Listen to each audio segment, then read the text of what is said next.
Well, media personality Chudi Jidonwo has released a one-hour documentary titled Awaiting Trial, which presents the devastating ramifications of the injustice of the Nigerian police. The documentary features top figures who led the 2020 ENDSARS protests, including musician and actor Folarin Falana, popularly known as Falz. I was watching via DJ Switch's Instagram Live. I didn't even know when I started crying. I was completely naked. I was molested. What is the big deal with ending this unit and listening to the people? He told me this. I've killed your son. You can't do anything. And he told me that they've killed my brother. James Mwafo is not just a killer cop. He is the monster that everybody is scared of. He is not afraid of any human being. Justice is a three-way street. Justice should not favor anybody. Anybody where government just carry go prison.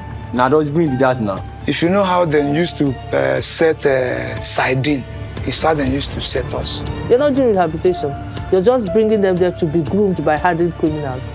We measure a country by how it treats the weakest, the most vulnerable. And Nigeria doesn't treat its most vulnerable well at all. Even if you want to stop, remember, I'm begging you. For the love of a brother, I beg you, like my mother would beg you for the love of her son. Please do not stop until justice is served. If you want to know Chijioke, you will know Chijioke as this outgoing, he loves going out and dressing up. And they call him 50 Cent, the rapper. Is like someone that he likes dressing like with all the plenty blings, fake golds and all those stuff. He likes it. And he cooks terribly, but he likes Maggi, so you have to manage. And Chijioke is really fun. Like if you're with him, you would laugh all through, because he could look at someone and just give you a nickname immediately, like anything, and you'll be wondering how do you think of this rubbish? I can't say that he's my mom's favorite child or my dad's favorite child, but he's well loved. Like they really love him. You would know that he's here if he enters. He would always do something that you would know that somebody came here. So when they said that they were arrested for public noise or public disturbance, I did not doubt it, because Chijioke is loud. He would make that noise. He would play that music. Even though you say, oh, stop, and he doesn't know how to stop, like being lively and fun. I remember reading Premium Times at the time during the protest, and there was this quote that just stopped me. It's like, I was only 17 when Mr. Mwafo told my parents that he had killed my brother. He looked my dad in the face and told my dad he could not do anything. Now, Fred Nzeako is a constitutional lawyer, and he joins us now to look at the 2-year-old ENDSARS movement from a legal point of view. Good afternoon, and thank you for being with us in studio today. We've seen the efforts that have been made with regards to the recommendations, and of course resolutions were achieved, however, yet to be acted on. What can those affected do to redress the situation, to ensure that these resolutions can be implemented legally? Well, to a large extent, government raised those committees, government raised those panels, and the panels haven't worked and submitted their reports to the government is expected across the country, because most states paneled their panels to go ahead and look into the issues and then consider the complaints, the agonies of the victims, the complaints of the bereaved, and look forward to the point of trying to rest the issue to the extent of those who deserve compensation should be paid compensation, and the rest of them, so that the memories of those who lost their lives would be remembered nicely, not with protestations. But unfortunately, in most cases and across the states, almost states of the country, those resolutions were not handled by government. Only very few states tried to pay compensation, what seemed like compensation, but which were never enough. But then people continue to complain. But the most worrisome aspect of it is that some people continue to asking, why is this anniversary coming up every 20 20th of October of each year. But the answer to that is that there has not been any settlement of the issues. One, the issues have not been rested. The government has not done what they should do. The panels are there. Compensation not paid. Apologies not rendered to the people. In some cases, the missing ones are still declared missing. You see your last the last lady who was interviewed. the lady that was interviewed that was trying to say she never saw her child, and she cannot rest until somebody tells her, yes, your son is dead or your son is not dead. And if the son is dead, what happens to her? Because the son possibly is a breadwinner. And then for every young man who in African setting, you are not working for yourself, you're working for all your family as well. And the aged parents, the siblings and the rest of them, they are looking forward that their brother who has gone to Lagos, he has gone for greener pasture. And suddenly this kind of story comes. How do you expect the family to be at peace? So government has not really done that. And you cannot talk about justice when there is no truth, when there's no reconciliation. That's when justice can now be said to be on the table. So there's no justice to ENDSARS protesters, there's no justice to their family, there's no justice to the society itself, and that's why the thing is reverberating every year. The second reason why it's reverberating is that the issues that led to that protestation has not been settled in Nigeria. As we speak, the policemen are still behaving as if nothing happened. All over the place, harassing the young ones, intimidating them, causing problems all over the place. Yet again, what do you expect the youth to do? And when they say they want to remember the memories of the lost ones, so what is wrong with remembering their memories? What is wrong in protesting? What is wrong in even marching? They are now marching in a very civilized manner, the same way they did 2 years ago. And police is now firing tear gas at them, firing water cannons at them. How long will this last before we learn our lessons? Are we moving forward or are we backsliding as a nation? It's hard not to get upset with this situation, but I'd like to ask about the, we've seen, of course, reports, especially with the likes of Amnesty International, about 40 protesters, also as mentioned by our correspondent, 40 protesters that were taken away and have been detained since 2020. I'm thinking about those 40 protesters at this time. What can be done legally, since you're here to give us a legal angle, to ensure that they either have their day in court or regain their freedom? Because how do you hold people captive for 2 years without them having their day in court? It's a very huge breach of the rights of those people to still keep them in detention without trial. It's a very terrible breach of their rights. It's a very terrible breach of the provisions of Nigerian Constitution. So those are elements that continue to incite the anger in the people. Those are actions of those in government that cannot be tolerated in any way, not even cannot be explained in any way, manner, or form. How and why are they still in detention? Meanwhile, government is keen on going to revive and rebuild the toll gate so that they will continue to collect tolls. So what is more important to government? Is it the life of the people, the welfare of the citizenry, or the financial fiduciary benefit to some individuals who themselves are only opportune to be in power or to be in one place close to power? So what is really the interest of government with respect to the engagement with the citizen?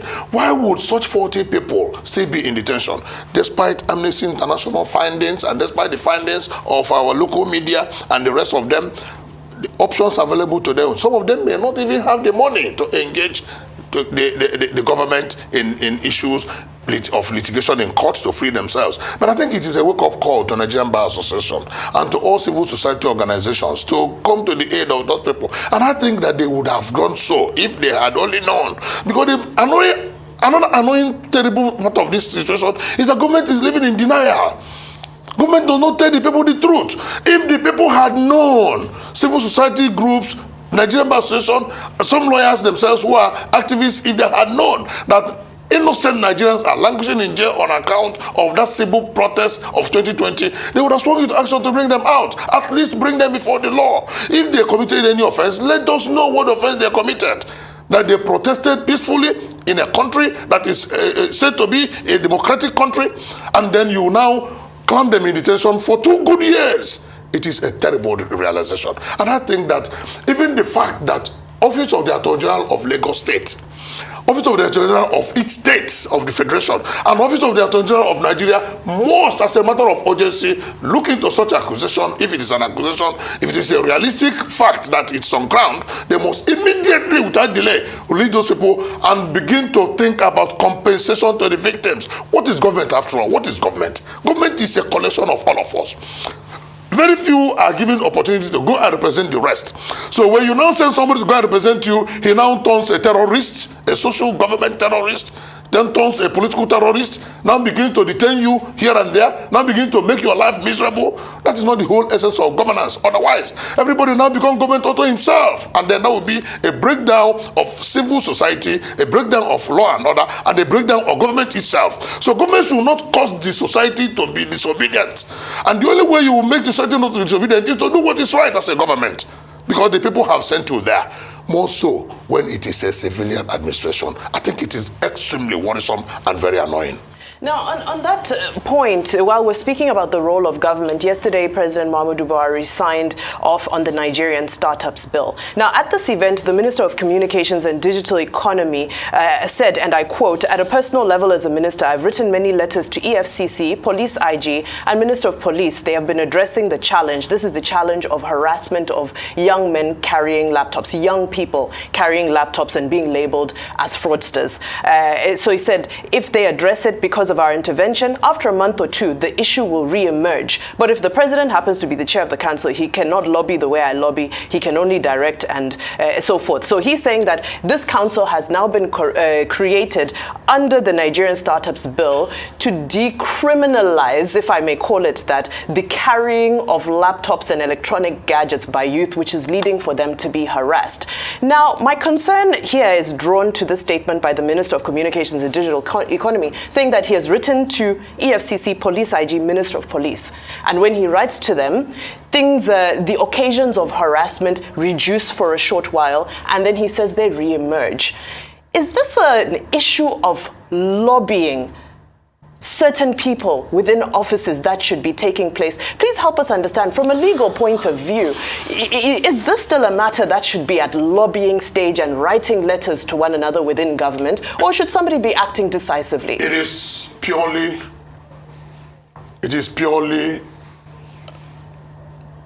a symbolism of irresponsibility of government, gross irresponsibility.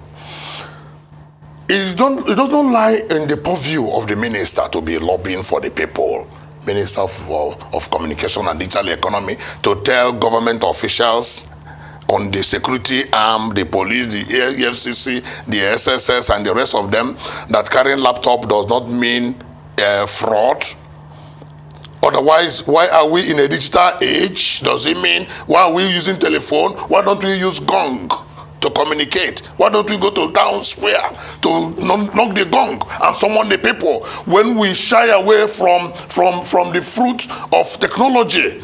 So why don't we even close up our country and know that we are in a medieval age and not a digital age? Why are we even trying to bring out ourselves as members of international community when we are ordinarily should not belong to international community?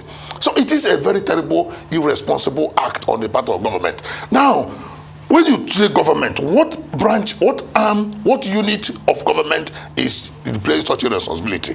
Nigerian police, headed by the Inspector General of Police, with all the DIGs, and at state level you have the commissioners, you have the area commanders, you now have the AIGs at the zonal levels, and the rest of them. Do they say they don't know, they don't hear all these complaints by the people? Drive on the road and see what is going on. Or would they close their eyes to what is causing problem to the citizens they are supposed to protect? The SSS, popularly called DSS, do they say they don't know what is the essence of their security network? If they cannot begin to even address these issues that are festering, the EFCC that will continue to even go to social gatherings and begin to arrest people that they are spending money beyond their means. How do you know that it's beyond their means when you have not investigated? These are unnecessary exuberances, and those exuberances are built on irresponsibility. And what is irresponsibility? Somebody does not want to do his work. The buck stops on the table of the boss. What is the boss doing? You want to tell me that if the IG gives an order to the DIGs and the order trickles down, that the policemen will continue to do this? You want to tell me that?